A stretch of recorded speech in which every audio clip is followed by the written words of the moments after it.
Judge's epic performance coming after this exchange with the commander-in-chief. You're going to win. You're going to go all the way, and you'll get in the playoff. I wish he was a little bit bigger, you know. A little bit bigger. What I think about it. What out. So you have that much muscle, you have to hit the ball further. You're fantastic player. I appreciate that. Unbelievable big play. Thank you. I appreciate that. Great to know you. And let's hope, Yankee fans hope, the Yankees go on a big winning streak as they head to Boston. For more on the baseball talk, here's the President of the United States. Great to see you, Mr. President. Welcome, Mr. President. Well, it was like the old days. I was at the Yankee game with Randy and all of the Steinbrenners, the family, which is a great family. And George was a good friend of mine, great friend of mine, actually. And they won the game. I didn't want to go to a loser. They won. And I met the players in the morning, and then I met them. I spoke to them in the morning, and I tell you what, I met him just before the game. I said, you got to win this game. You're going to make me look bad if you don't win this game. And they were great, great. And Aaron Judge, he is some player, but he is some strong guy. He had the biggest forearms. You know, I've seen weightlifters. I've never seen arms this big. And he's a fantastic person, too, so he's great. And he got up, hit 2 home runs, a single. They're saying you're responsible for this since he shook your hand. A lot of people, that's what they're saying. I felt like Newt Rockney, right? You got to win this game, and they had to win that game. That's an important game for them. And they had a couple of games where they lost, and it was a big game for them. So I was very happy. And Randy, Levine, the whole family has been just fantastic with me. And we had a good time, and the fans were really nice. You know, you never know what you're going to get in New York, in a New York ballpark. But we got a tremendous applause because they love the country. Yesterday, you were at the 9/11 memorial. We were all watching that. Yeah. J.D. Vance was supposed to be with you. He went out to be with Charlie Kirk's family and to get the body back to his hometown in Arizona. And you said you were going to award him the Presidential Medal of Freedom, which was very nice of you. Any updates on this suspect? Yeah.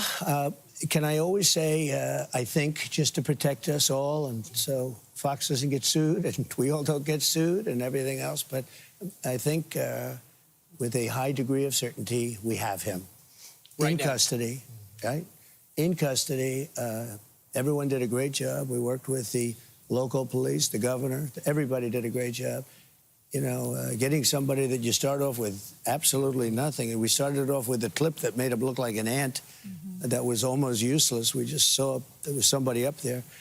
And so much work has been done over the last 2.5 days. You know, it's amazing, actually, when you start off with that and then all of a sudden you get lucky or talent or whatever it is. But, yeah, I think we're in great shape. Mr. President, and he's in custody.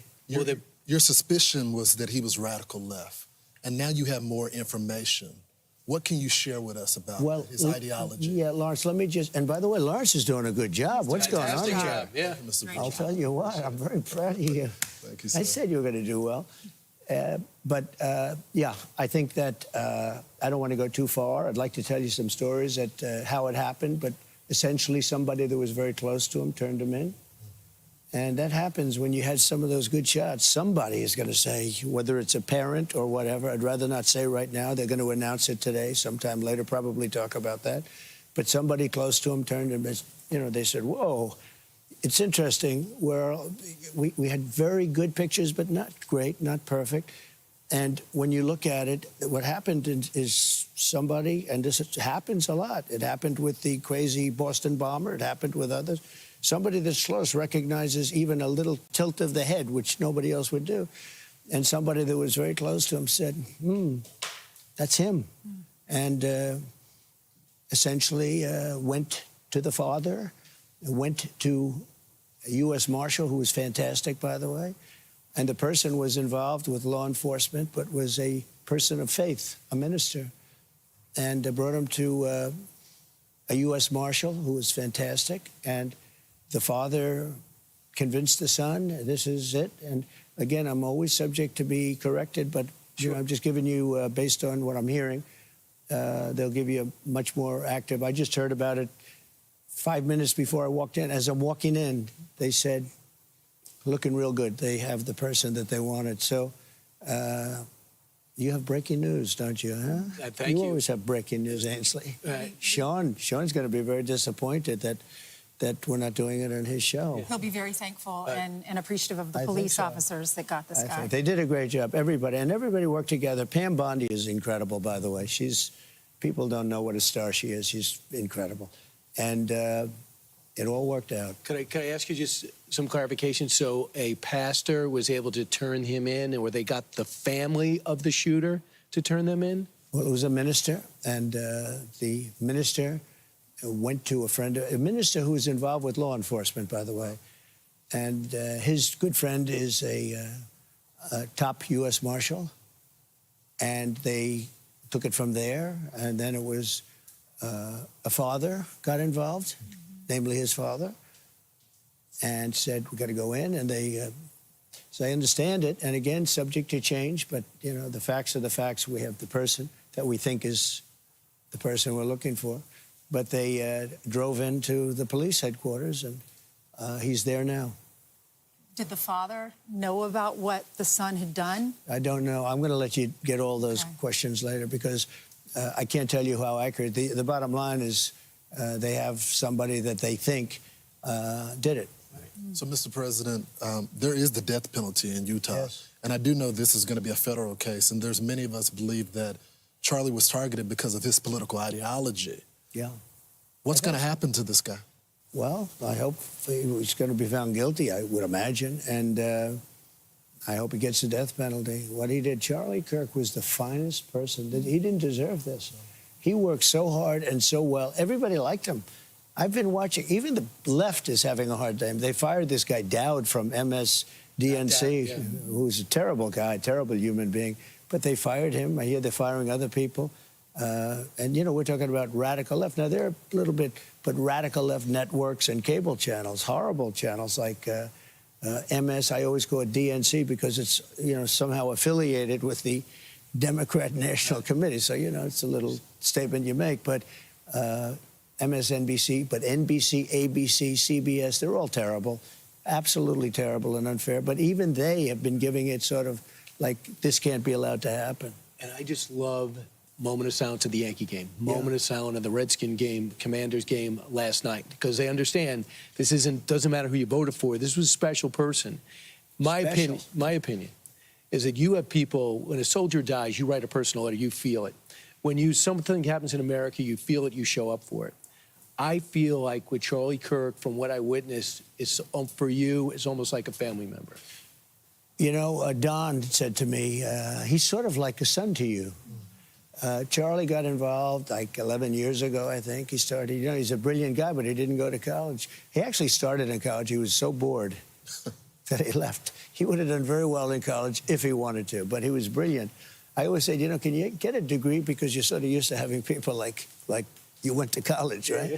But he just didn't have the patience to do it. And he started this really during what would normally be college, maybe even sooner than that, but what would normally be college. And it's become a movement. And, you know, I won youth. A Republican never wins youth, but I won youth. I will tell you, TikTok helped me, but he helped me with TikTok. But he helped me with youth. I've never seen a person who's, in this case, older than the people we're talking about, you know, in many cases. I've never seen young people or any group go to one person like they did to Charlie. Mm-hmm. He'd go out to Arizona, to any school, to Utah, where he was, but any school, also East Coast, anywhere. And he would have bigger rallies than any radical left speaker.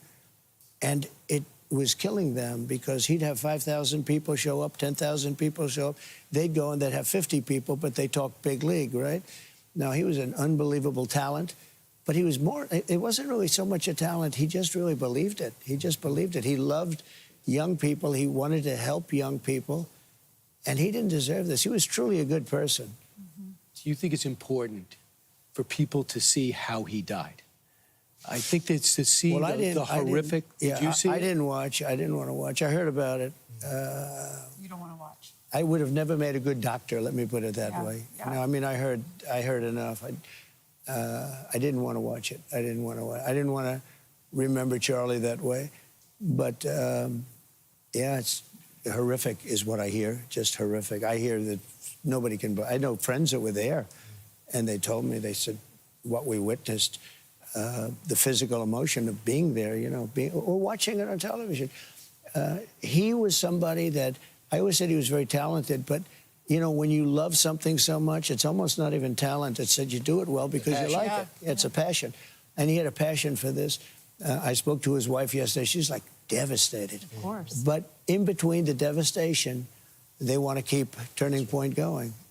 Because so many people called in to me with donations. They went, I don't know who, do we give donations to her? Do we give it to Turning Point? Do we give it to, you know, any one of the hundreds of colleges that he worked with or universities? And they want to keep Turning Point going. They think they can do it. He had a very good staff, I noticed. You know, Charlie would call me up. I'm president of the United States, and I get a call like a day before. Sir, could you come to Arizona tomorrow? I said, Charlie, I'm president. I can't just come. He said, it's so important. Could you play? And I'd usually try and get there. If I could. You know, he's the only one. 20,000. Yeah, he was such a great guy that he had to end this way. But, you know, in many ways, he's bigger now because of what happened. He was really big, important. And I guess this doesn't help his family very much when I say this, but in terms of, you know, very, very important, getting that such a good word, such a solid word. You know, we have so many bad people, so many bad philosophies, ideologies, politics. His was basically just good. Family, he talked about family, he talked about get married, go get married. You know, it sounds old-fashioned when you think about it, but he's right. He was just on. And it's a shame that that voice has been stopped.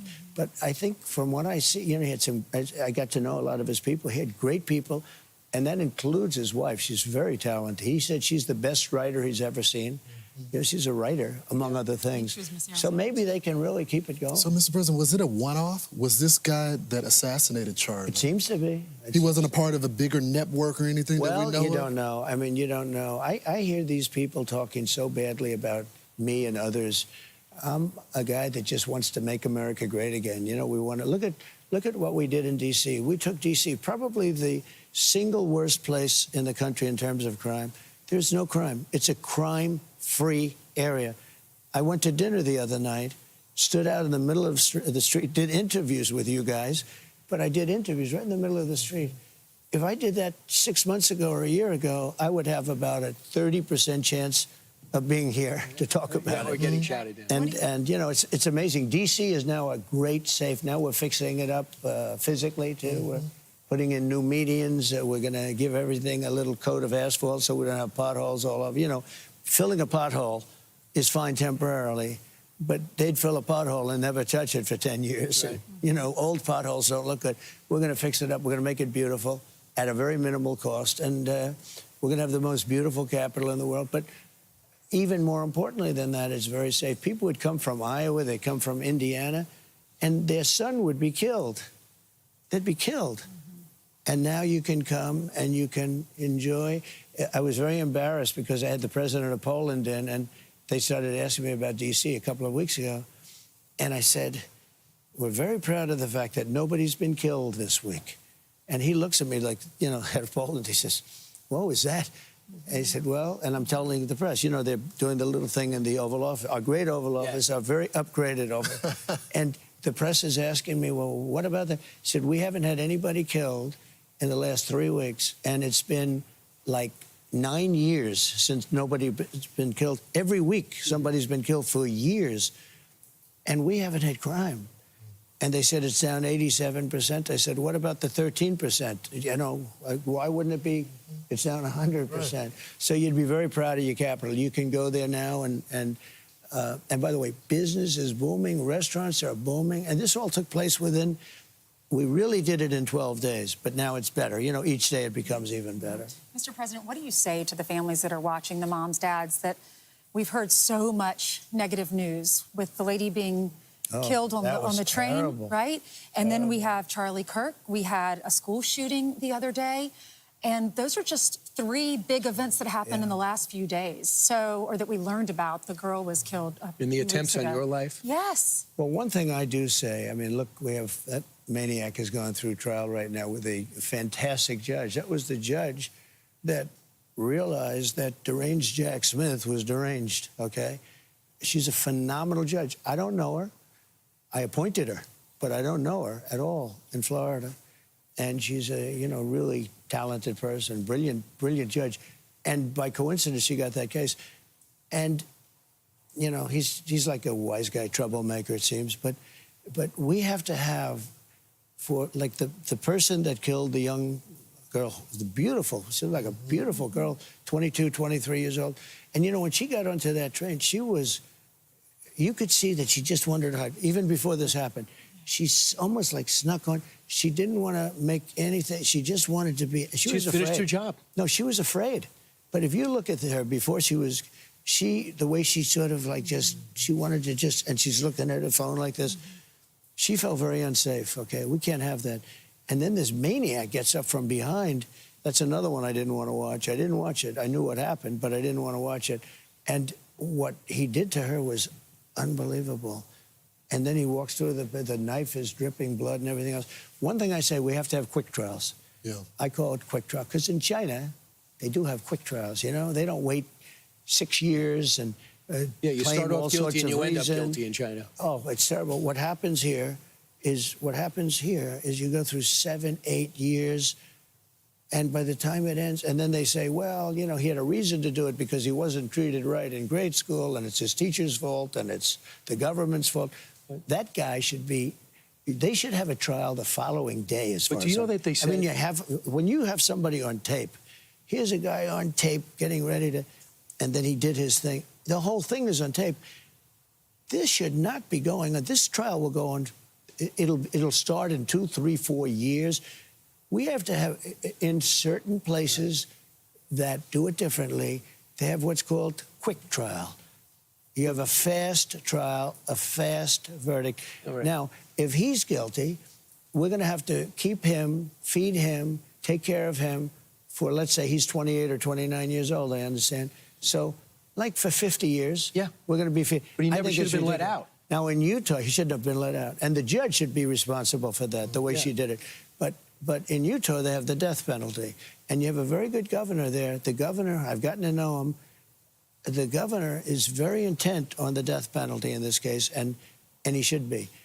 In North Carolina, you also have it, but we have to make sure that happens. That was a horrific crime. But I think Ainsley's point is in the big picture. What do you say to people who are saying they see the assassination attempts in your life, they see the Minnesota lawmakers, they see what happened, they see what happened to Charlie, and they're saying, what's going on with the political process? Now, instead of trying to get votes, you're trying to survive. There are lawmakers canceling their events this weekend, AOC on the left and a lot of lawmakers on the right saying, I'm a little concerned about doing a public event. As president, what do you tell them? I say you have to go forward. You just have to go forward. You watch, as closely as you can. You have, I have great people. I mean, I have people now much better and far more. When I was hit in Butler, they wouldn't, it was Biden, but they wouldn't approve. We had 55,000 people. We had, we get these tremendous crowds, and I'd have far fewer people than Biden who'd go out. He had many more Secret Service people than me. And he'd have like 8 people show up, but I have 55 or 60,000 people show up. Butler's a great example of that. And we have great people right now. We had a thing happen that's very big. People don't even talk about it. We won a lot of great decisions. The Supreme Court, I give them a lot of credit. We have a decision on merit. In other words, this country is now a country of merit. You don't have to be a woman or a man or a this or a that. Give me the best person. You don't have to be white or black or Asian or whatever it is. It's all based on merit now. And I wasn't sure if anybody would have the courage to make that decision. That was a big, big decision. When you go down to Washington and you see these people, they happen to be strong soldiers. They're big and strong. They don't mind fighting, as opposed to somebody that really isn't equipped to do that weighs perhaps 100 pounds. And has a third nationality or sexuality, they be him. Correct. You can say it. I'd rather not say it. I want to see. But it's based on merit. You hire people now based on merit. That's the way the country got great. And I give so much credit to the Supreme Court for that. So with some of these people, though, we're going to have to do, the politicians are one thing, and we can talk about that, but we have to have trials that go quickly. Okay. We can't have a trial like this guy. We can't have a trial that's going to start in 3.5 years from now. But he's only one. That was political violence. The Democrats don't want the National Guard there because they say they belong in war zones. But our cities, Chicago, 6 people shot over the weekend, killed. The weekend before that, 11 more. And that's a good weekend. Right. This is happening in every major city. There's a lunatic that's on the street, that's some Soros DA that is allowed out. What's going to happen? So I think maybe I'll be the first to say it right now again. We're going to Memphis. Memphis is... That's the next city. Deeply troubled. And the mayor is happy. He's a Democrat mayor. The mayor is happy. And the governor, Tennessee, the governor is happy. Deeply troubled. We're going to fix that just like we did Washington. I would have preferred going to Chicago. I had a man in the head of a big railroad. They're doing a merger, and he wanted to come see me and all that stuff. And I asked him, because, you know, it's one of the largest train companies, maybe the largest, so you can figure out who it is, okay, Union Pacific. And he was in my office, and he started off 45 years ago with the railroad. It's such a great story. Sir, I'm a railroader. That's the kind of guy that should ride it, you know, as opposed to a Wall Street guy that destroys the railroad, but he's good financially, right? And he was a very impressive guy.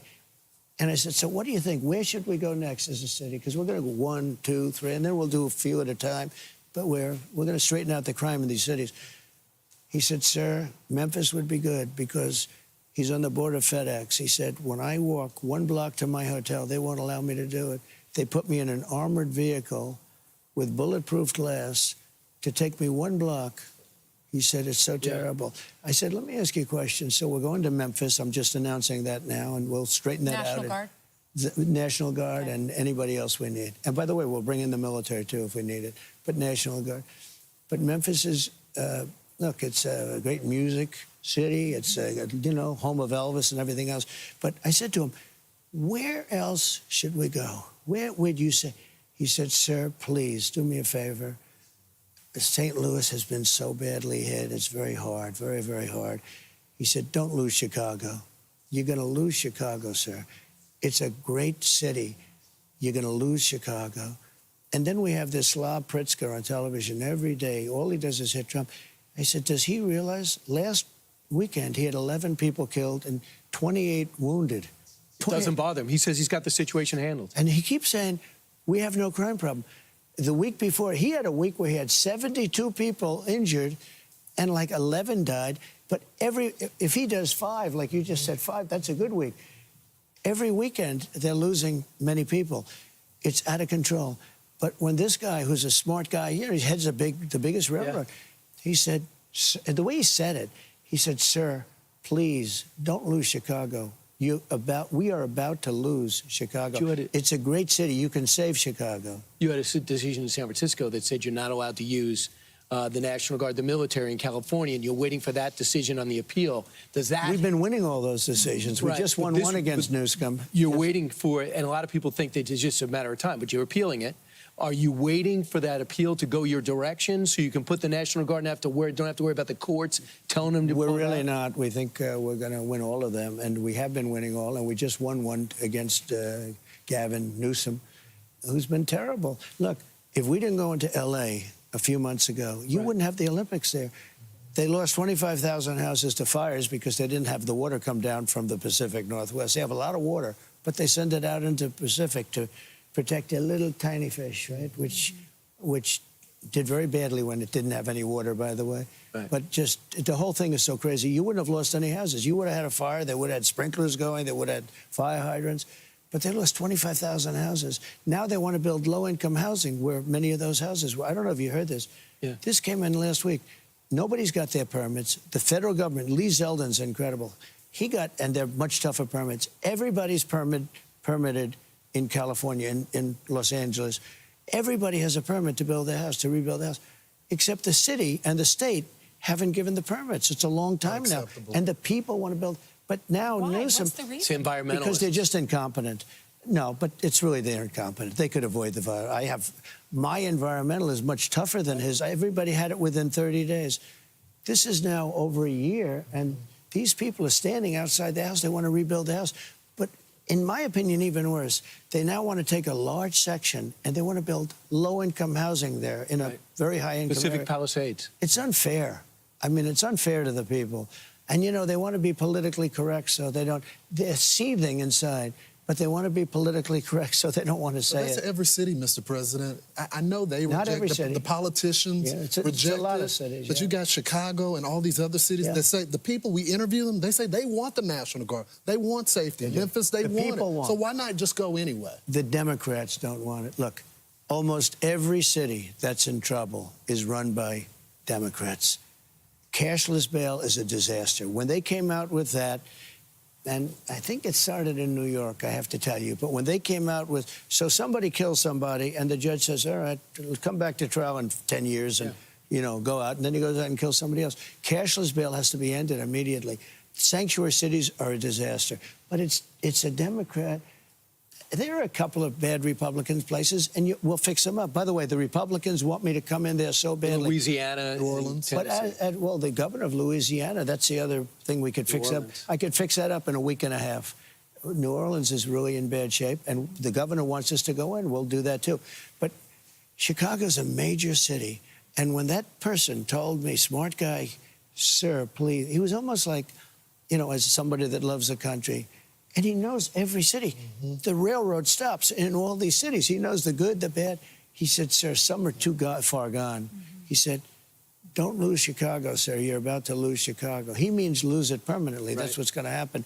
I can fix Chicago, much bigger than D.C., but we can bring in the military. We can bring in the National Guard. We'll do what we have to do. You know, the people in D.C. are so happy. They bring coffee to the 30 National Guard. Mr. President, now the 30 days is up. And does everything, is there any... Well, the mayor's asked us to stay. Well, how do you... So we have a Democrat mayor who's asked us to stay. And D.C.'s a little bit different because I could federalize it if I want. You know, D.C.'s a little bit different. So we have a lot. We have actually more power in D.C. because it's, you know, I can change the mayor if I want. I can do whatever I want. I haven't had to. We've had a great relationship with the mayor. We've had a great relationship. Everybody's happy. And the mayor was not in favor of it. At first we, you know, forced, and then she saw the results. And everyone's going up and thanking her. We have no crime anymore. People that were afraid to leave that, they have themselves locked in their house. And by the way, they have guns to protect themselves. If they didn't have guns, you know, the bad guys know that Mrs. Jones, who's 85 years old, is sitting in a chair with a gun in her hand, and they leave her alone, okay? If she didn't have a gun, they wouldn't leave her alone. But D.C. is a great example. The mayor is a very liberal person, was not in favor of this, and now all of a sudden she's being praised by the people in the community. Everybody wants, who doesn't want it to happen? Like in Chicago, if you took a poll, do you want to have no crime, or do you want to walk outside and get mugged or killed? I mean, they're losing 6, 7, 8, 9 people every week, and 30 or 40 are being shot. That's worse than Afghanistan. That's worse. There's no city like that. You know, we hear about places like, oh, Afghanistan's so terrible. They don't have anything like that. When I had to tell in front of the president of Poland, the press, you know, we had one of the media scrums and they're screaming and everything. We're in the Oval Office. And I had to say, I'm pleased to report that nobody was shot, nobody was killed this week. And he's like, is that good? I mean, he's like, what are you talking? Yeah. No, I mean, they don't have people shot every week, et cetera, et cetera. So it's a different thing. We're doing great. We'd love to save Chicago. We don't want to go into a hostile... by the way, the people will greet us. Right. But, you know, they have professional agitators. They're professional. They're paid. I had one the other night. I went into a restaurant, and this woman stood up. I looked at her immediately. She had money. She wasn't serious. They get paid for it. They're professional, from Soros and other people. And we're going to look into Soros because I think it's a RICO case against him and other people. Because this is more than like protests. This is real agitation. This is riots on the street. And we're going to look into that. What do we do about our country with that? Because we have radicals on the right as well. We have radicals on the left. People are watching all of these videos and cheering. Some people are cheering that Charlie was killed. How do we fix this country? How do we come back together? I'll tell you something that's going to get me in trouble, but I couldn't care less. The radicals on the right oftentimes are radical because they don't want to see crime. They don't want to see crime. Worried about the border. They're saying, we don't want these people coming in. We don't want you burning our shopping centers. We don't want you shooting our people in the middle of the street. The radicals on the left are the problem. And they're vicious, and they're horrible, and they're politically savvy. Although they want men and women sports, they want transgender for everyone, they want open borders. The worst thing that happened to this country, because I've already solved inflation, costs are down. Look at energy costs. You're going to have $2 gasoline pretty soon. I've solved just about every problem. The worst thing that happened to our country is when we let 25 million people in, many of which, and I say 80%, should not be in our country. They emptied their prisons into our country. They emptied their mental institutions, insane asylums. You don't know what that is. That's seriously, you know what that is? A mental institution on steroids, okay? They emptied out insane asylums, crazy people, into our country by the millions. And it's it's the hardest thing. We have a border now that's totally secure. Nobody came in. Think of that. They actually had asked nobody. We used to have millions of people come in. Nobody came in. And we back up the border with the military. We've done a great job. But the worst thing that happened to our country is to allow millions of people in from jails, mental institutions, drug dealers. Right. They threw them all into our country. And these stupid people, and some of them are stupid in terms of common sense, but they're brilliant in other ways. Biden wasn't calling the shots. It was the geniuses that surrounded, radical left geniuses that surrounded him on the, unfortunately, he used the Resolute desk. That's the one I used. I hated that he used it, but he used it. But they called the shots, and he didn't do anything. Look at what happened. The auto pen signed everything. He wasn't aware of anything that was being signed. It's so illegal. Let out killers from prison, and he doesn't even know it. They took the unselect committee that, investigated stuff. It found out that we were right on everything. They burned all the information because we were right on everything. Nancy Pelosi knew. I told her, I said, I'll give you 10,000 troops, January 6th. Check 1, 2, I'll give you check 10,000 troops if you'd like. No, we don't want them. Sound check. Well, they found out that was true. They found out it was true. They burned everything. And Biden gave them a pardon. He gave these people on the committee, Congress people, he gave them a pardon. And it's so what they did, what he did to this country will live in infamy. So, Mr. What he did is, and I say, Lawrence, I say what he and his people, because he was up sleeping most of the time, he should not have been president. But Mr. President, I remember we talked to you the next day after they tried to assassinate you, the first time. And it changed you. And you talked about your faith and how the American people, they're shaken this morning over Charlie Kirk, the school shootings that are happening. What do you say to those people that are hurting this morning? Well, I tell politicians, and I have a lot of friends that are Democrats. There are some normal Democrats, too, not too many. But I have some friends, and I've been called by Democrats, everything else. They're equally concerned also. Yeah. It's them, too. They don't want to go out in a public space and start. And I say something pretty simple. You got to do it. You got to protect as much, but you got to do it. I have the advantage of having hundreds of guys around me, as president, but they don't have that advantage. They could be a congressman, or they could be, look at Steve Scalise, a great guy. Look what happened to him. If he didn't have those two very brave people around, he would have been, they would have all been killed. All those congressmen would have been killed. But you had three of them badly hurt, and Steve was really badly hurt. I really say, I'm a little bit of a fatalist, I guess. I say, got to do your thing. Or get out of the business and go into something else. It's a dangerous business. And frankly, it always has been. It always has been. My job's very dangerous. If you would have told me this, maybe I wouldn't have done it, Brian. If Brian would have called me up, it's interesting. You look at the stats on presidents, it's the most dangerous career you can have. Right. Kennedy, Lincoln, McKinley, you can go down the list. But I chose to do it. I love doing it because we're going to make America great again. It's happening. So look at the stock market. We've had the stock market hitting record highs every day. Never been higher. People, last night at the Yankee game, the cops are coming over to me. I love the police here. I love them all over the place, frankly. Sir, you Tush, made me tush. look like a genius. My wife finally respects me. proud of My you. 401k is through the roof. He said, I've never had, she thinks I'm a financial Market went genius. flying I up. made him into a financial genius. By the way, we just got word there's going to be a press conference at 9 o'clock. Good. Ash Patel's going to be there, I Good. guess, to give more details on what you told us, and that is we got the guy. You guys got the guy, and he's in custody, and he's alive. And he was turned in by friends and families confirmed it. So is the message to the right, the people that are going to go, I want revenge, not to have revenge? Charlie Kirk would not want revenge. You want revenge at the voter That's box. Ballot where to box. go. But unfortunately, we don't have so many ballot boxes because they have mail-in voting, which is totally rigged. Okay. You know, there are a lot of problems. I like ballot boxes where you can. They do mail-in voting all over the place, which is rigged. Right. Anytime Jimmy Carter, I they think had a I'll- commission. Yeah. He said, anytime you have mail-in voting, it's a Check crooked 1 2, election. check okay? 1 2. And they got to stop. But I say, so I can't really say at the ballot box because in some cases, like California, doesn't have ballot boxes. They send out 38 million ballots. Nobody knows where the hell they're going. Then they come back. Democrats get more than Republicans. Right. It's Check 1 2, so check 1 2. unfair, the system. And we're going to fix this system. What are you going to do about President Putin? Because we just saw these drones in Poland. Yeah, well, More the Poland sanctions, thing, more- I mean, I'm not going to defend anybody, but the Polands, they were actually knocked down and they fell into an area. But you shouldn't be close to Poland Right, anyway. right. So I solved, as you know, 7 wars. 7. I did so many, including Pakistan and India, but big ones.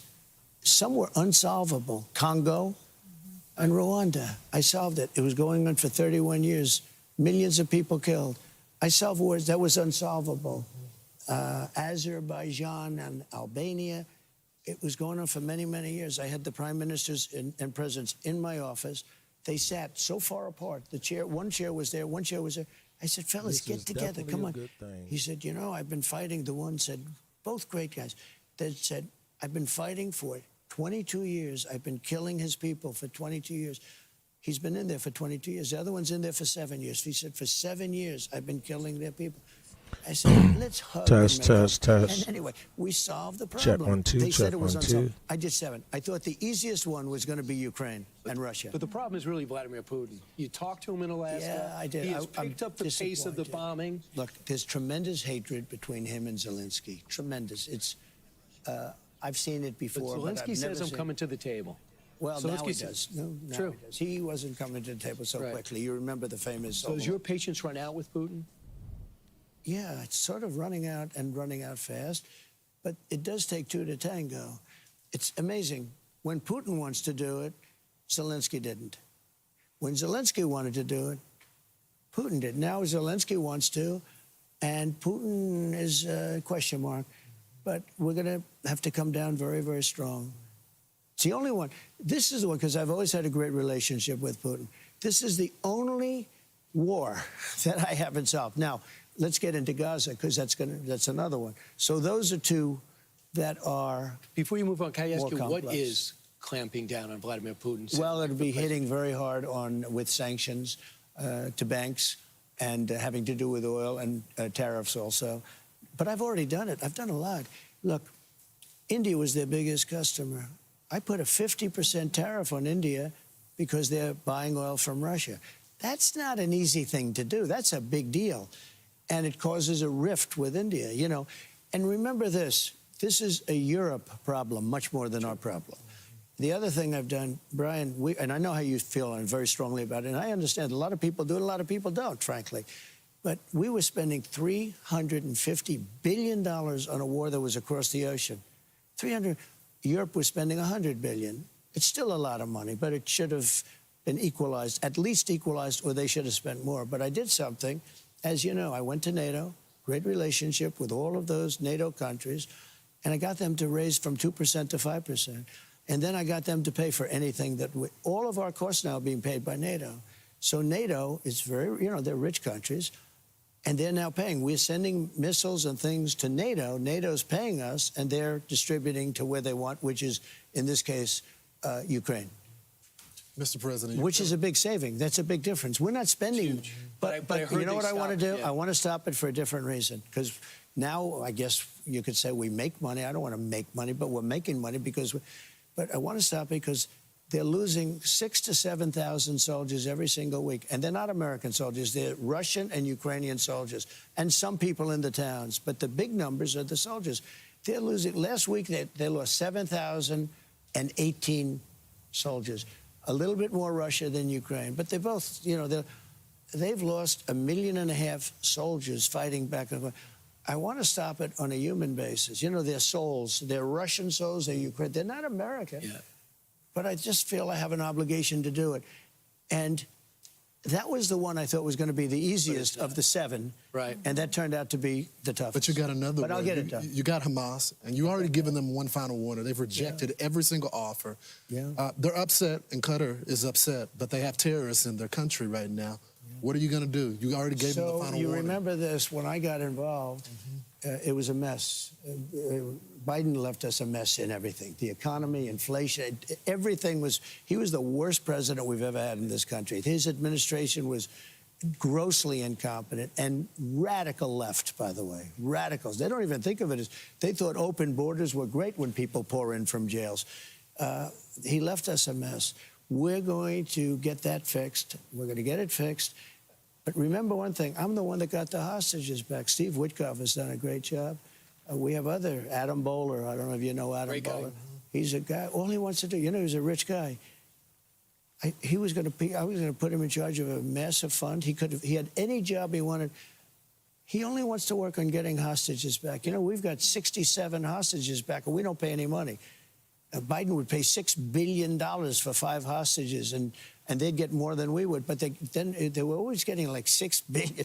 The money was so crazy. And when you do that, then you're going to have a lot of problems because they're going to go and they're going to keep kidnapping people.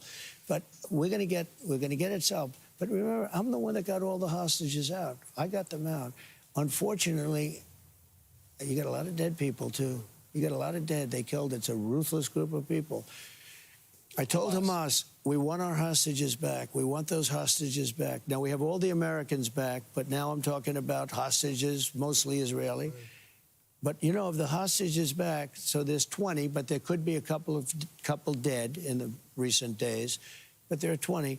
But there's also 34 that are dead. And we want them back. The parents called me, and they, I got very close to a lot of these people. Can you get my son back? I said, oh, how's he doing? Sir, he's dead, but they have his body. Can you get him back? You have no idea what I go through. They want that body back just as much as though he were alive. Every bit as much. They want the body back. And I'm getting him back. We got him back. We got every hostage you saw that came out, we got them back. And we've done a good job, but I said, we're not doing the 2, give me 2 this week and another 3 the next week, and over a period of time. And I always said, those final 20 or 10 are going to be tough. We have 20.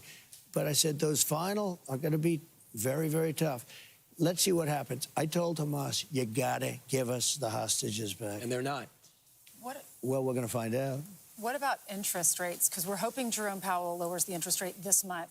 If he doesn't, and you get to appoint someone, is it next May? Yeah. Who would you appoint, and what do you expect? We have somebody that shouldn't be there. We're going to see how that all works out, too. A Democrat that really shouldn't be there, did bad things. But I call him Too Late. His nickname is Too Late, okay? Jerome Powell, Jerome Too Late Powell. Too late on the interest rates, always late, except when it came to a Democrat, because before the election, he dropped the interest rates to try and help Kamala Harris, I guess. I assume that's why, because he shouldn't have dropped the interest rates then. He should have dropped. But he's a year late. And despite that, we have the best economy we've ever had. We have the best stock market we've ever had. In other words, what we've created is so strong. We have $17 trillion going to be invested in this country. Think of it. They didn't have, they had nothing. They had people leaving our country. We have the greatest boon in the history, and that's why the stock market went up 700 points yesterday. Inflation is down.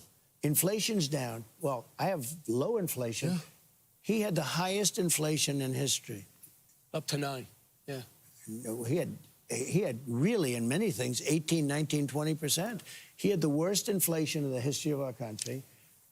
And we have almost no inflation anymore. And if you look at energy, energy's so big, it brings everything down. But if you look at energy, the energy costs are way down. we've done a great job, despite the fact that we should have lower interest rates. Now, we have two things. We've been successful because of the tariffs. It's given us a great power to negotiate with other countries that took advantage of us. Tremendous power. Also, it's brought in trillions of dollars into our country. We have a big case brought by foreign governments because the foreign governments have been ripping us off for years, and it's now in the Supreme Court. That case is really important to win because it's made us a rich country. It's made us a rich country because I don't want to call it retribution, but we've been ripped off. Trying to rebalance. We've been ripped off for years by countries and by having presidents that were not smart in a business sense. I'm not saying they were good politicians, but they were stupid businessmen. They allowed the world to rip us off. If we don't, that Supreme Court case is so important. And frankly, this economy, if we win the tariff case, which we should on the legal merits, but on common sense merit, we would have to give back trillions of dollars to these countries. What do Can you do imagine? all those deals? We would have to give back trillions and trillions of dollars because we got it because of tariffs.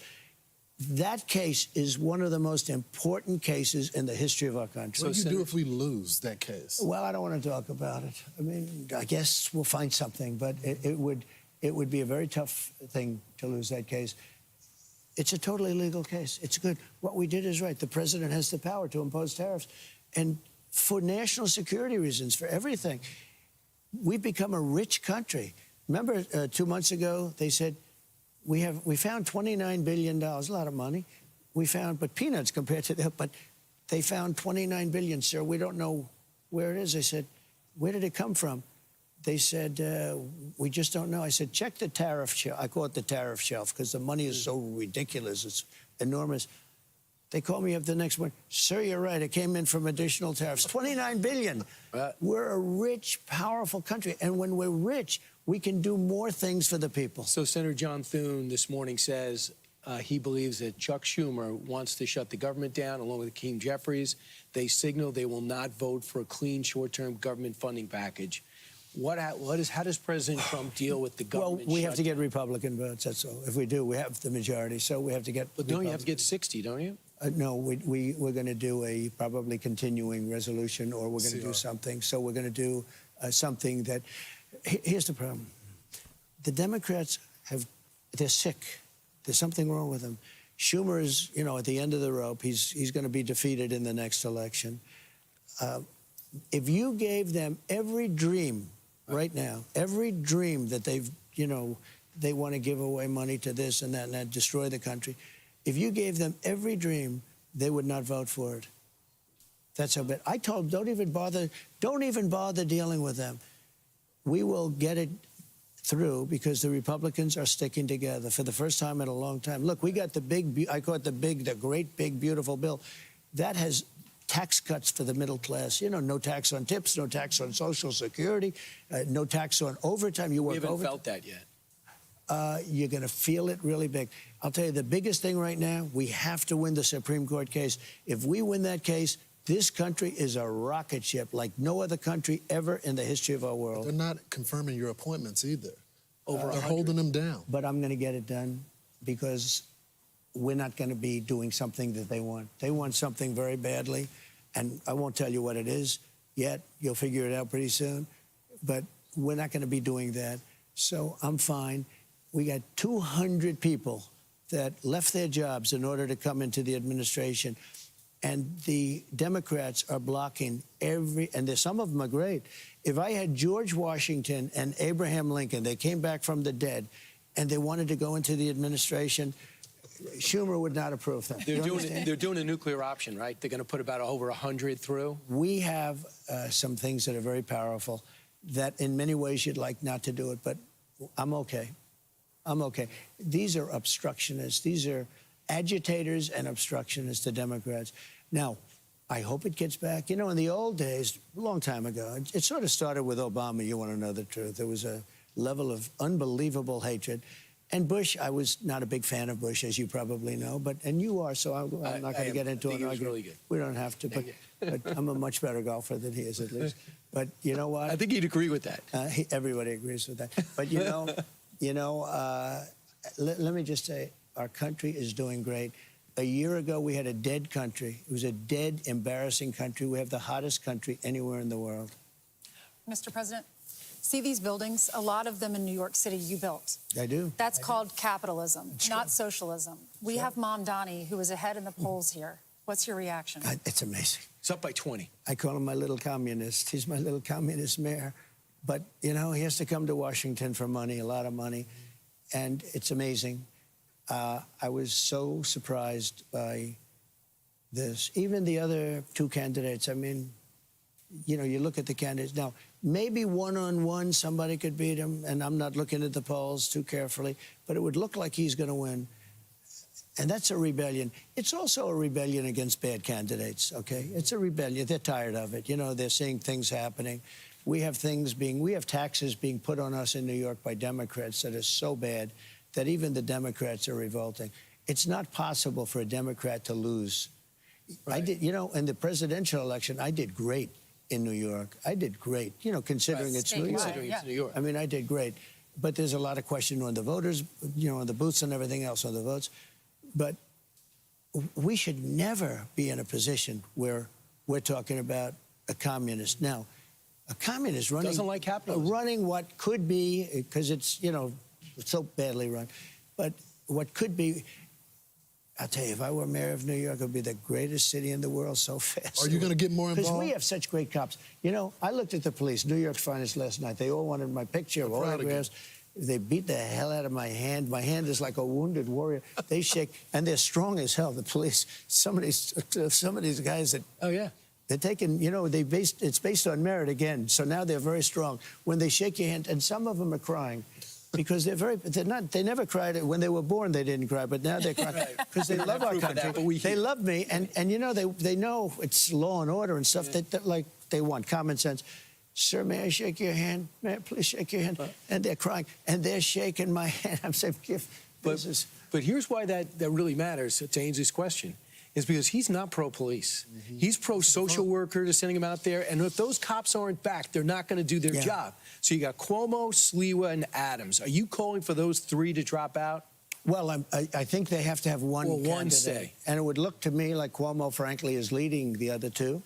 And look, I'm a Republican, but Curtis is not exactly primetime, you know.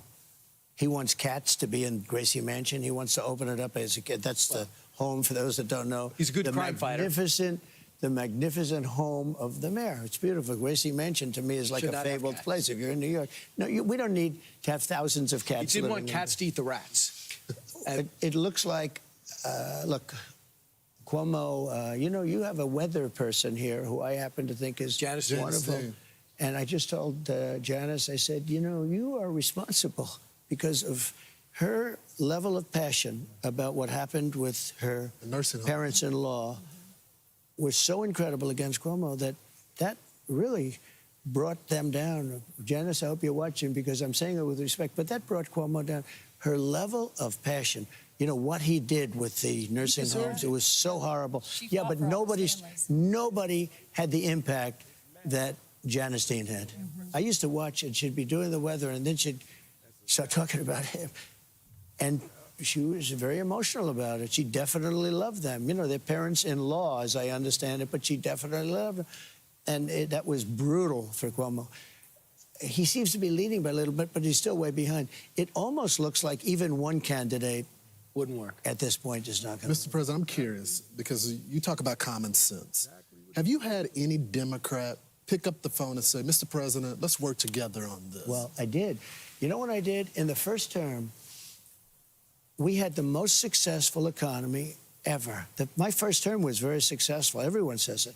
I rebuilt the military, cut taxes at the highest level ever, biggest level of regulation, because it was very successful. And if you remember, just prior to COVID, it was, and we did a great job with COVID, but COVID was COVID. The whole world had to suffer with that crazy thing.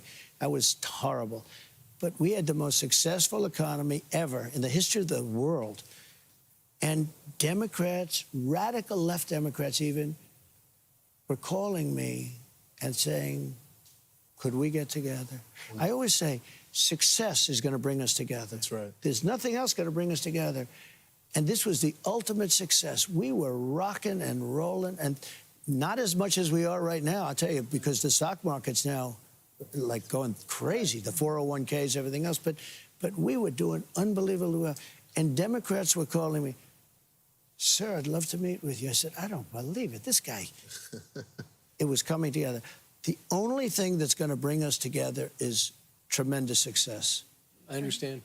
And next week you go to the UK Yeah. for a state dinner, state visit. You and the First Lady will be there with the royal family. And I also go to a funeral for a great gentleman Yes. named Charlie Kirk, who should not be having a funeral right now. He should be out there in front of people. He loved doing it. He was so good at it. And, I mean, he had a big impact on the election. You know, I got so many young voters that no Republicans ever gotten anything close. I dominated with young people, and it's never happened before. And I give him so much credit. Because he was able to explain your policies, what you stood for. He could explain them better than anybody. No, but he related better to young people than anybody. I've never seen anybody with any group, him with young people, I've never seen anybody relate to a group like he did. So just to build on that, because we only have 2 minutes left. You know, you didn't Barron. even have a commercial. This is very That's how powerful you are. Pretty important. I'm very impressed. That's Saying, true. I wonder if they're going to have a Yeah, commercial. if they haven't bought Prevagen You're yet, gonna get- I don't think we're going You to. guys are all going to be let go by Rupert or Lachlan. Lachlan's going to let you go. Right. Go ahead. Mr. President, I remember Melania's reaction when you almost got hit. And he said, I had to explain to Barron, that's his father. So what do you explain to Barron? He's almost peers. He's one of those young people that Charlie Kirk was so impressed with. He was a tremendous fan. What do you as a dad, and a lot of dads and moms are wondering what to say, what do you say to them? So Barron's a very good student. And Barron came to me and he said, Dad, I'd like to meet somebody that you know. Who? Charlie Kirk. I said, what? You know, I thought he was going to say, I want to meet like King Charles or something, like we're going to meet soon, right? But he said, really, you want? And I set up a lunch with him, and he came back. He said, that guy's great, Dad. That guy's great. You know, it was cute. He's unbelievable. I don't know what it was. Charlie had a magic over the kids, and large numbers of them, and very diverse. Black, white. Oh, yeah. I mean, everybody, the young women and boys, and I've never seen anything like it. And it was all good. I mean, it was good stuff. It wasn't some of the stuff you read about where they're in favor of all these horrible things. It was really good stuff. And we lost an unbelievable warrior. And I think they're going to, I have a feeling that Erica, you know, I spoke to her long yesterday. She's devastated. And I said, in between the devastation, she made statements. I said, you should try and do that. Because Turning Point is a real power. And I think she may, and, you know, her group, I think they're going to Rally around keep it her. together. And you know, things like that have happened before. You make it bigger, better, stronger. I said, only do it if you're going to make it bigger and better. Can you do it? But I didn't want to talk about that too much because she was just, she can't, you know, she's going to take, it's going to take her a while to get better from this. It's a tough. 2 little ones. Yeah, and beautiful, beautiful kids. But I'll never forget Barron coming back saying, Dad, that guy's great. You know, normally he's not full of praise. What do you tell him now? He was very hurt when he saw this. But, I mean, everybody was. Oh, when I heard it, I was in the midst of, you know, building a great, for 150 years, they've wanted a ballroom at the White House, right? They don't have a ballroom. They have to use tents on the lawn for President Xi when he comes over. If it rains, it's a wipeout. And so I was with the architects and with design. It's going to be incredible. And they came in, they said, Charlie Kirk is dead. I didn't know what they meant. I said, what do you mean dead? Charlie Kirk was shot. And they thought he was dead because it was so horrific, you know. And I said, Dad, you got, and it was like, I just told these people, get out, just go, you got it. This is the worst thing. This was so bad for our country. But sometimes out of really bad things, things can happen that can be good. Mr. President, we got the news conference. He is. You take the news conference. Yeah. He's a great man, and he's going to be more important because of what happened. Thank Not you so going to help much, his Mr. family. President. But Thank that's you the so way it much, is. Mr. President. Thank you very Thank you. much. We appreciate you, That's our sir. show. Yeah. We're gonna Praying turn it for over. you in your life, too. Thank You you. be careful. FBI Director Kash Patel and Sheriff Mike Smith. We also have with us Utah DPS Commissioner Bo Mason, Lieutenant Governor Deidre Henderson, FBI Special Agent in Charge Robert Bowles, and local and federal law enforcement partners.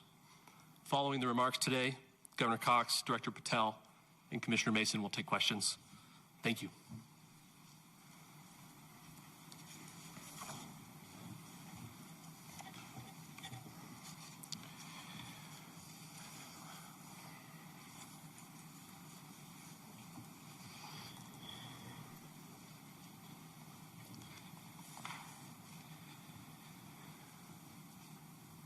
Good morning, ladies and gentlemen. We got him. On the evening of September 11th, a family member of Tyler Robinson reached out to a family friend who contacted the Washington County Sheriff's Office with information that Robinson had confessed to them or implied that he had committed the incident. This information was relayed to the Utah County Sheriff's Office and scene investigators at Utah Valley University. This information was also conveyed to the FBI. Investigators reviewed additional video footage from UVU surveillance and identified Robinson arriving on UVU campus in a gray Dodge Challenger at approximately 8:29 a.m. on September 10th, in which he is observed on video in a plain maroon t-shirt, light-colored shorts, a black hat with a white logo, and light-colored shoes. When encountered in person by investigators in Washington County on September 12th, in the early morning hours, Robinson was observed in consistent clothing with those surveillance images. Investigators interviewed a family member of Robinson who stated that Robinson had become more political in recent years. The family member referenced a recent incident in which Robinson came to dinner prior to September 10th, and in the conversation with another family member, Robinson mentioned Charlie Kirk was coming to UVU. They talked about why they didn't like him and the viewpoints that he had. The family member also stated Kirk was full of hate and spreading hate. The family member also confirmed Robinson had a gray Dodge Challenger. Investigators identified an individual as the roommate of Robinson. Investigators interviewed that roommate, who stated that his roommate, referring to Robinson, made a joke on Discord. Investigators asked if he would show them the messages on Discord. He opened it and showed several messages to investigators and allowed investigators to take photos of the screen as each message was shown by Robinson's roommate. These photos consisted of various messages, including content of messages between the phone contact named Tyler with an emoji icon and Robinson's roommate's device. The content of these messages included messages affiliated with the contact Tyler, stating a need to retrieve a rifle from a drop point, leaving the rifle in a bush, messages related to visually watching the area where a rifle was left, and a message referring to having left the rifle wrapped in a towel. The messages also refer to engraving bullets and a mention of a scope and the rifle being unique. Messages from the contact Tyler also mentioned that he had changed outfits. I know there has been speculation as well as to the writing on those casings, those bullet casings, and I believe we have that as well. And I will share that with you now. So the area north of Campus Drive Road where the suspect crossed over, you saw some of that in the video that we released last night, consists of a grassy area with trees on the edge of the UVU campus. Investigators discovered a bolt-action rifle wrapped in a dark-colored towel. The rifle was determined to be a Mauser Model 98 30-06 caliber bolt-action rifle. The rifle had a scope mounted on top of it. Investigators noted inscriptions that had been engraved on casings found with the rifle. Inscriptions on a fired casing read, "Notices, bulges, capital O-W-O, what's this, question mark." Inscriptions on the 3 unfired casings read, "Hey fascist, exclamation point, catch, exclamation point." Up arrow symbol, right arrow and symbol, and 3 down arrow symbols. A second unfired casing read, Oh Bella Chow, Bella Chow, Bella Chow, Chow Chow, and a third unfired casing read, if you read this, you are gay, LMAO. We are indebted to law enforcement across the state who has worked seamlessly together, local law enforcement, state law enforcement, and our federal partners with the Federal Bureau of Investigation. We're grateful for everyone who worked together in such a short amount of time to find this person and to bring justice. I want to thank the public who has been so engaged, reviewing videos, helping us with sending in tips, and helping us get to this point. I want to thank the family members of Tyler Robinson who did the right thing in this case and were able to bring him into to law enforcement as well. I especially want to thank the family of Charlie Kirk, Erica, Charlie's parents, his children. I want us to be thinking of them as we bring justice in this case. They will be involved in that justice. We will be working very closely with them as we move through this process as well. This is a very sad day for our country, a terrible day for the state of Utah. But I'm grateful that at this moment we have an opportunity to bring closure to this very dark chapter in our nation's history.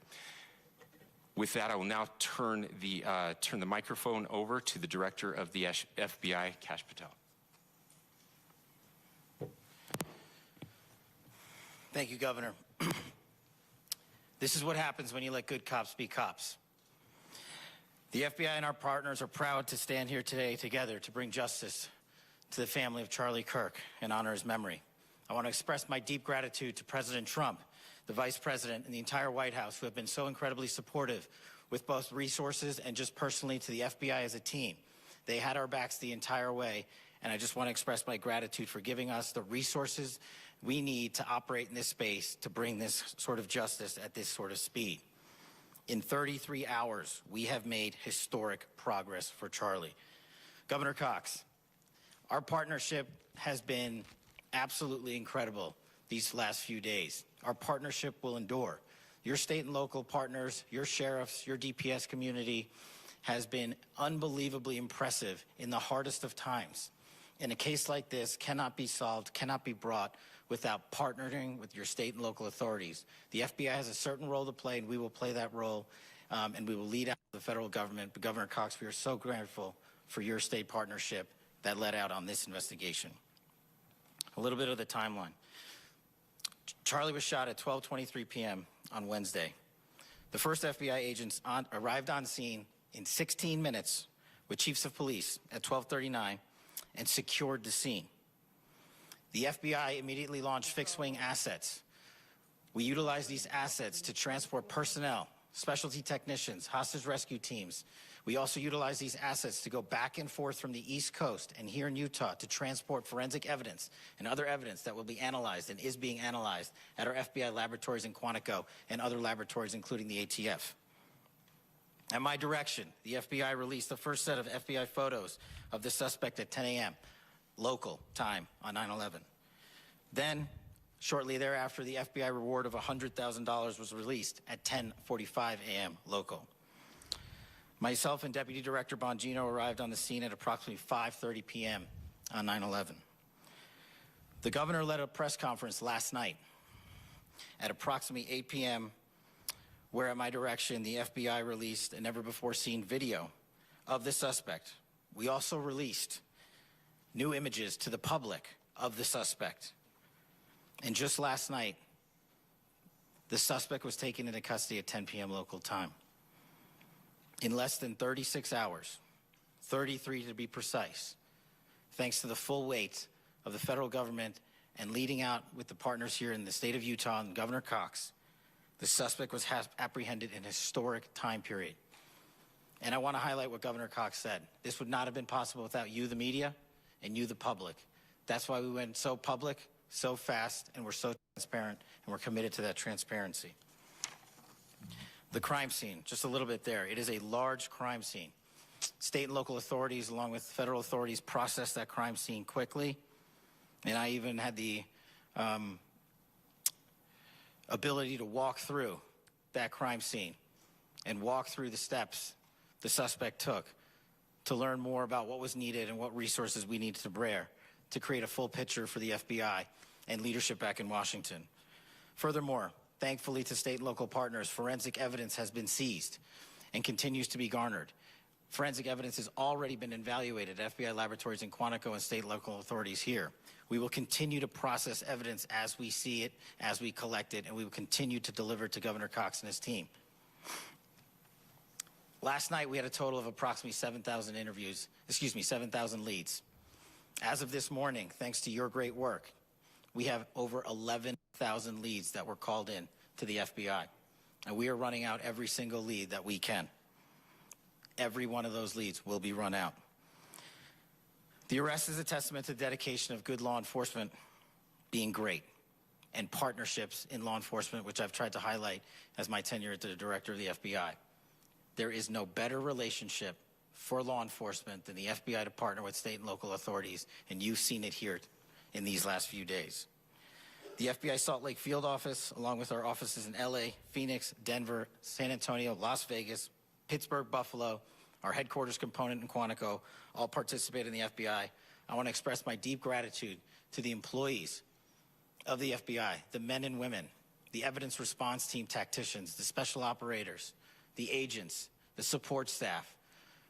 You have done monumental work in historic time when the public, who had a right to demand an expeditious solving of an investigation, the FBI answered that call diligently, critically important to our nation, and we delivered. And I'm proud to be their leader, and I'm proud to be the director of the FBI. This is very much an ongoing investigation, as the governor said, and we will continue to work with state and local authorities to develop the investigation, to provide them the evidence they need for their ongoing prosecutions, and we will be here to answer every call they absolutely have, as long as it takes, for as long as we need to find and apprehend whatever suspects were involved in this crime. Lastly, to my friend Charlie Kirk, rest now, brother. We have the watch, and I'll see you in Valhalla.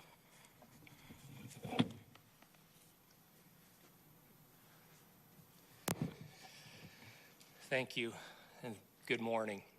I would just like to take a few minutes as the sheriff to express my gratitude for everybody who has played a part in this investigation.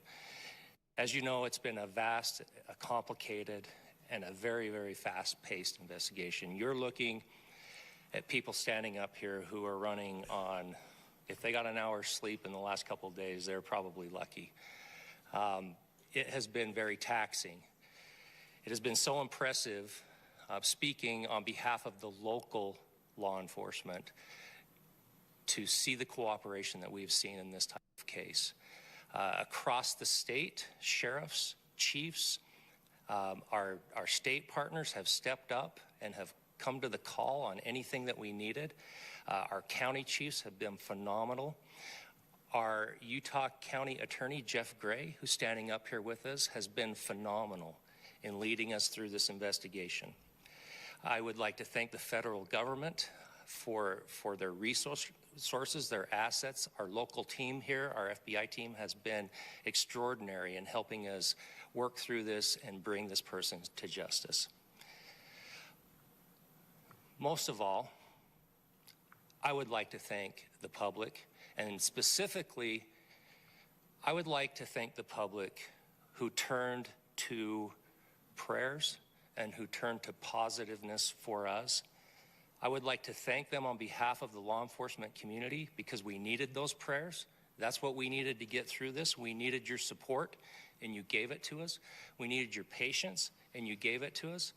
And I would like to thank you for the Kirk family, because that's what they need, is your support and your prayers, and that will get us through all of this.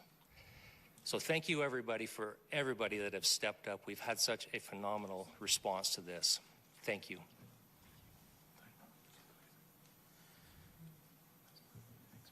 I also want to give a special thanks to the Attorney General and the Department of Justice. Their unwavering support and their commitment to justice is shown true here. And without AG Bondi and Deputy Attorney General Todd Blanche and the resources they brought to bear, we would not have been able to complete our mission. And I just want to say special thanks. It's an honor to be a part of the Department of Justice. Thank you again to our incredible law enforcement team who has worked so hard. Sheriff, I got a solid 90 minutes last night, so I'm probably the most well-rested person up here. Ladies and gentlemen, I get the microphone, so I hope you'll permit me a moment just to share a few more thoughts about where we are and how we got here and maybe a little bit of where we go from here. I don't want to get too preachy, but I think it's important that we, with eyes wide open, understand what's happening in our country today. I've heard people say, well, why are we so invested in this? There's violence happening all across our country, and violence is tragic everywhere. And every life taken is a child of God who deserves our love and respect and dignity. This is certainly about the tragic death, political assassination of Charlie Kirk. But it is also much bigger than an attack on an individual. It is an attack on all of us. It is an attack on the American experiment. It is an attack on our ideals. This cuts to the very foundation of who we are, of who we have been, and who we could be in better times. Political violence is different than any other type of violence for lots of different reasons. One, because in the very act that Charlie championed of expression, that freedom of expression that is enshrined in our founding documents, in having his life taken in that very act, makes it more difficult for people to feel like they can share their ideas, that they can speak freely. We will never be able to solve all the other problems, including the violence problems that people are worried about, if we can't have a clash of ideas safely and securely. Even, especially those ideas with which you disagree. That's why this matters so much. Over the last 48 hours, I have been as angry as I have ever been, as sad as I have ever been. And it was, as anger pushed me to the brink, it was actually Charlie's words that pulled me back. I'd like to share some of those. And specifically right now, if I could, I need to talk to the young people in our state, in my state, and all across the country. As President Trump reminded me, he said, you know who really loved Charlie? The youths. And he's right. Young people loved Charlie, and young people hated Charlie. And Charlie went into those places anyway. And these are the words that have helped me. Charlie said, when people stop talking, that's when you get violence. He said, the weak can never forgive. Forgiveness is the attribute of the strong. The only way out of the labyrinth of suffering is to forgive. Welcome without judgment, love without condition, forgive without limit. He said, always forgive your enemies. Nothing annoys them so much. A few months ago, I referenced this last night, Charlie posted to social media, when things are moving very fast and people are losing their minds, it's important to stay grounded. Turn off your phone, read scripture, spend time with friends, and remember, internet fury is not real life. It's going to be okay. He again said, when you stop having a human connection with someone you disagree with, it becomes a lot easier to commit violence. He said, what we as a culture have to get back to is being able to have a reasonable agreement, where violence is not an option. Now, again, to my young friends out there, you are inheriting a country where politics feels like rage. It feels like rage is the only option. But through those words, we have a reminder that we can choose a different path. Your generation has an opportunity to build a culture that is very different than what we are suffering through right now. Not by pretending differences don't matter, but by embracing our differences and having those hard conversations. I think we need more moral clarity right now. I hear all the time that words are violence. Words are not violence. Violence is violence. And there is one person responsible for what happened here. And that person is now in custody and will be charged soon and will be held accountable. And yet, all of us have an opportunity right now to do something different. I want to thank my fellow Utahns. This bad stuff happens. For 33 hours, I was praying that if this had to happen here, that it wouldn't be one of us. That somebody drove from another state, somebody came from another country. Sadly, that prayer was not answered the way I had hoped for, just because I thought it would make it easier on us if we could just say, hey, we don't do that here. And indeed, Utah is a special place. We lead the nation in charitable giving. We lead the nation in service every year. But it did happen here. And it was one of us. But I want you to look at how Utahns reacted the last 2 nights. There was no rioting. There was no looting. There were no cars set on fire. There was no violence. There were vigils and prayers and people coming together to share the humanity.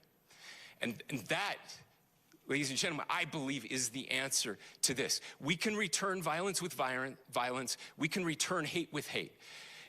And that's the problem with political violence, is it metastasizes, because we can always point the finger at the other side. And at some point, we have to find an off-ramp, or it's going to get much, much worse. But see, these are choices that we can make. History will dictate if this is a turning point for our country. But every single one of us gets to choose right now if this is a turning point for us. We get to make decisions. We have our agency. And I desperately call on every American, Republican, Democrat, liberal, progressive, conservative, MAGA, all of us to please, please, please follow what Charlie taught me. I'll just conclude with words I share often from a friend and author Yuval Levin, who was asked if he was optimistic about our country. And he said, I'm not optimistic. He said, I hate optimism. Like, that sounds bad. But he said, optimism is a vice. It's this idea that good things are just going to happen. And he said, in the history of the world, good things have never just happened. He says, I'm not optimistic, but I am hopeful. And hope is the virtue that sits between the vices of optimism and pessimism. Hope is the idea that good things are going to happen because we can make them so. I still believe in our country. And I know Charlie Kirk believed in our country. I still believe that there is more good among us than evil. And I still believe that we can change the course of history. I'm hopeful because Americans can make it so. Ladies and gentlemen, we're happy to answer any questions you might have. Can we speak to whether the suspect is speaking with authorities and his demeanor, Tyler Robinson, when he turned himself in? I cannot speak to that right now. Governor, how do you interpret the engravings on casing? Well, I will leave that up to you to interpret what those engravings mean. I think the clearest one that says "catch fascist," there's not, and by the way, that's like catch like a ball, catch this. That's I think that speaks for itself.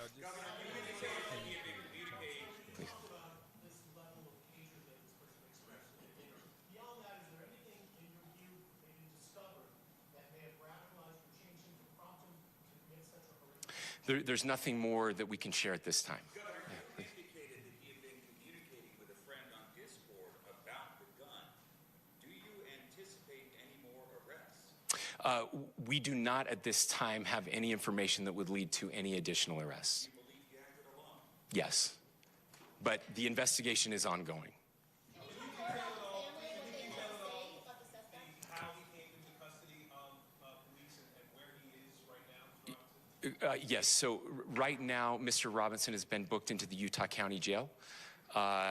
You heard the president this morning report that he was taken into custody, that his family and a friend helped to deliver him into custody of law enforcement in Washington County. For those of you that don't know where Washington County is, it is the southwesternmost part of the state of Utah. It's about a 3.5 to 4 hour drive from here, where we are right now, and that's where he lived and where they turned him in. Please, I'll go here. I can't share any more than what I've already shared. Yeah.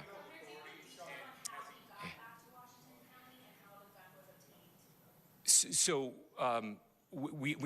how we obtained the gun? The gun was found here.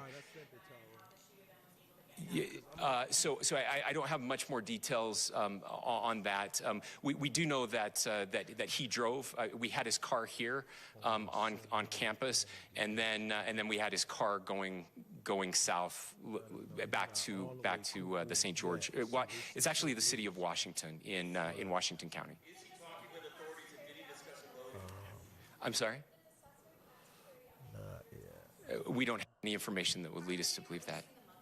Yes, in fact, it was just released. Yes. Talking with authorities and did he discuss a motive? I can't answer that right now. Yeah, thank you. Over here.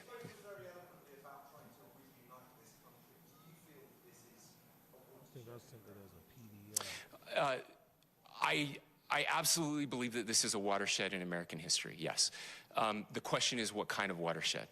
And that chapter remains to be written. Is this the end of a dark chapter in our history or the beginning of a darker chapter in our history? Look, I mean, if you look at true political assassinations in this country of someone of this stature, this feels a lot like the late 60s.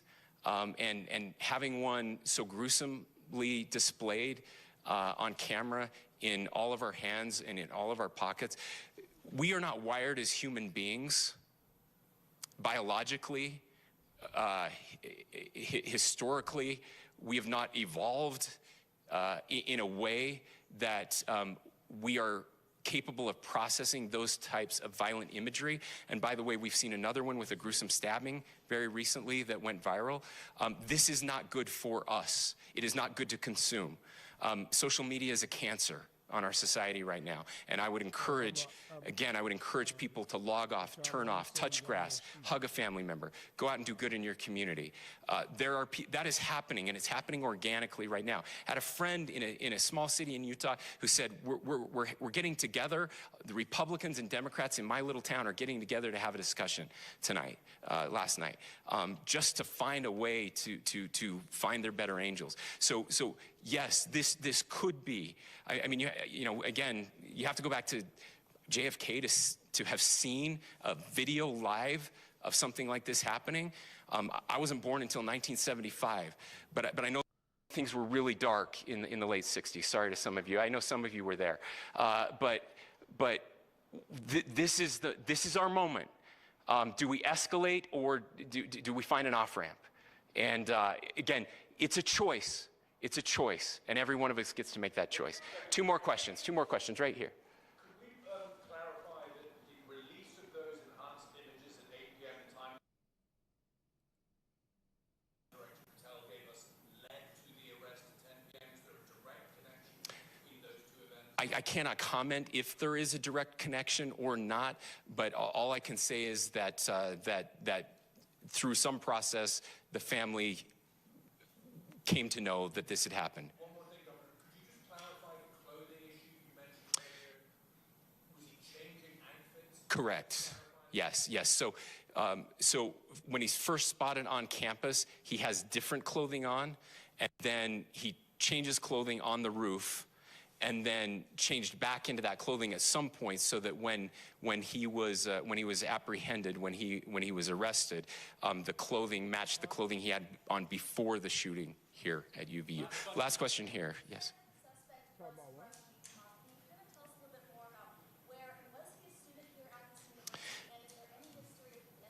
Yeah. So I don't have any information on the mental illness part. He was not a student here at UVU. He was living and had lived for a long time with his family in Washington County, in the southernmost part of our state. Thank you, everyone, for your great work in getting this information out. I will just say, process-wise, this may be important. I know many of you aren't familiar with the process in Utah. I think it's important that you understand that. Basically, we have 3 days for charging documents to be filed. A CI will be filed. We'll have more information then, more detailed information as those charging documents are filed in preparation for a preliminary hearing. So 3 days. So we would anticipate then that early next week those charging documents will be filed. We will obviously be working. The county attorney will be working very closely with Mr. Kirk's family as those documents and decisions are prepared and made. Thanks, everyone.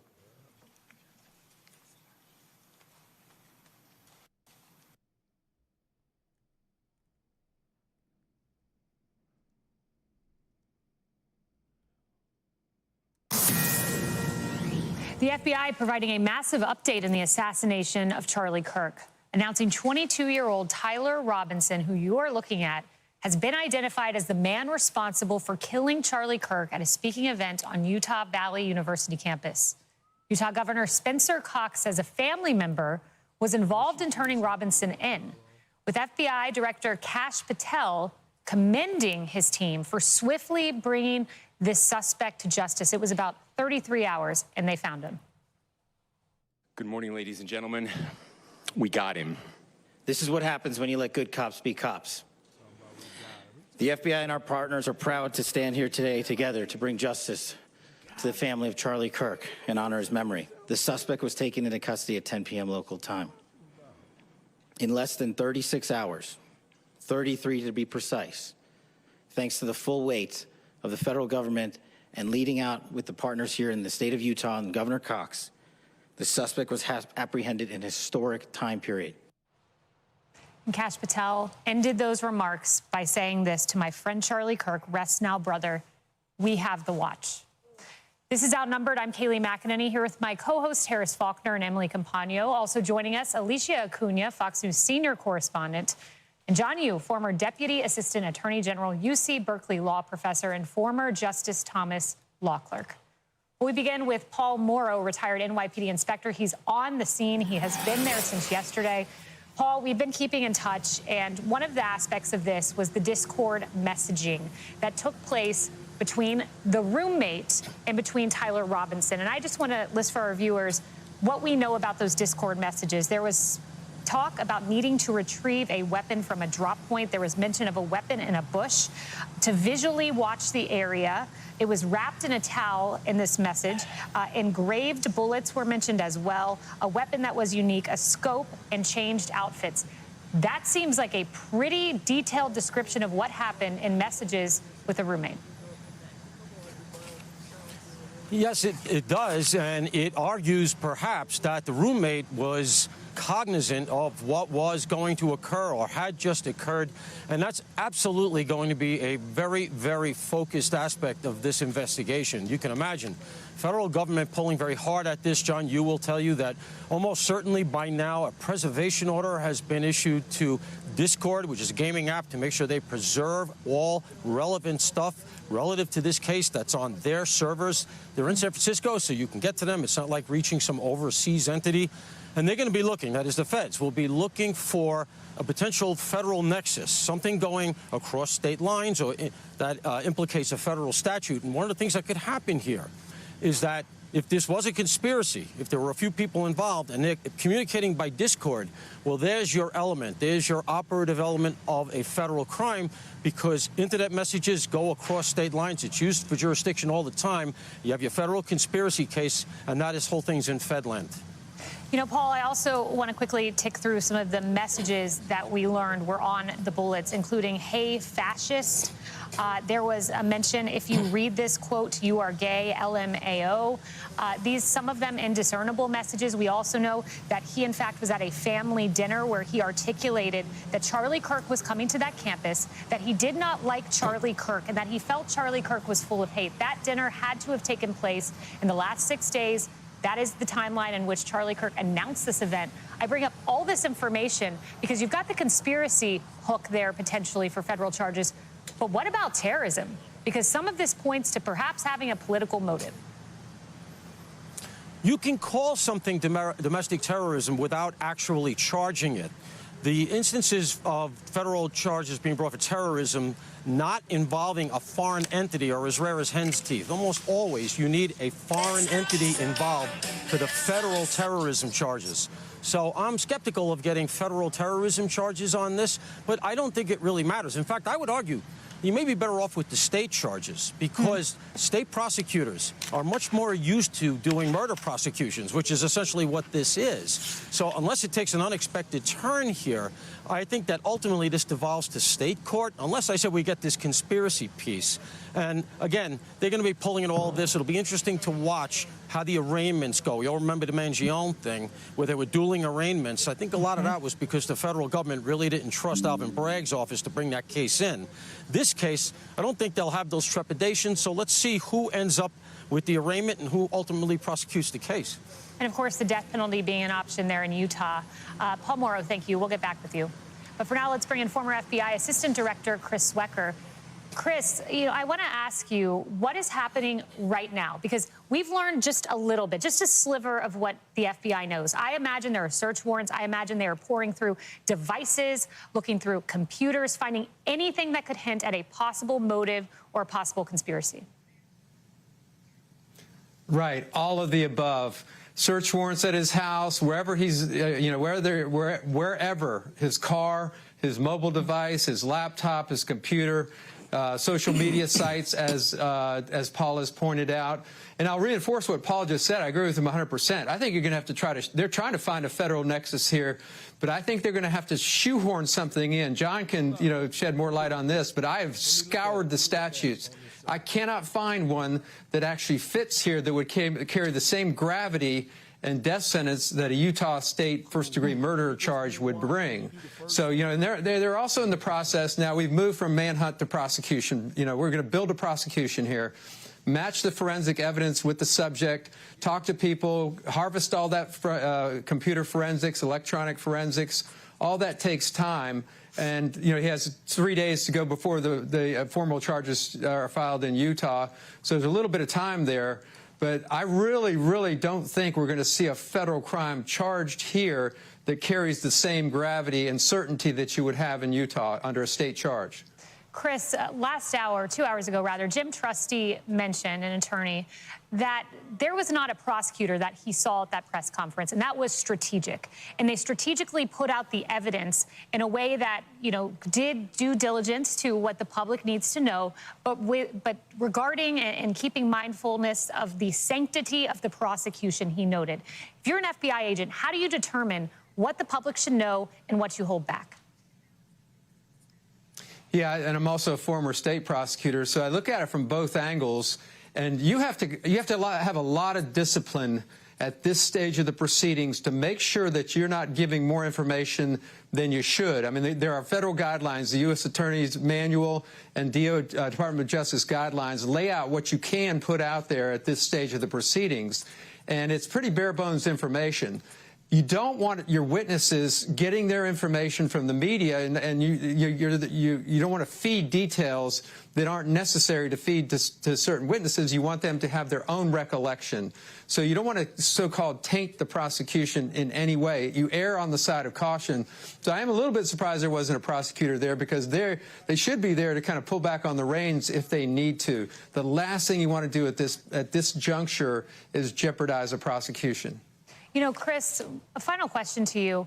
There was talk this morning from the President of the United States, some details about the family member that turned Tyler Robinson in.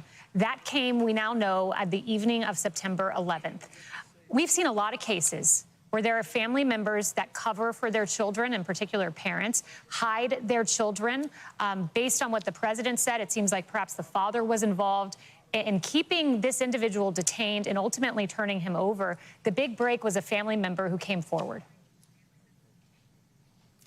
Yeah, and apparently the father is a sheriff's deputy. So this is not unheard of, but it's actually the best possible scenario here, based on, and that's what they were shooting for when they put out that information and the photos and all of that, was someone close to him got the information to the right people, and they foreclosed a shootout or a suicide. So this family member did this out of compassion for the person, for their son or their loved one.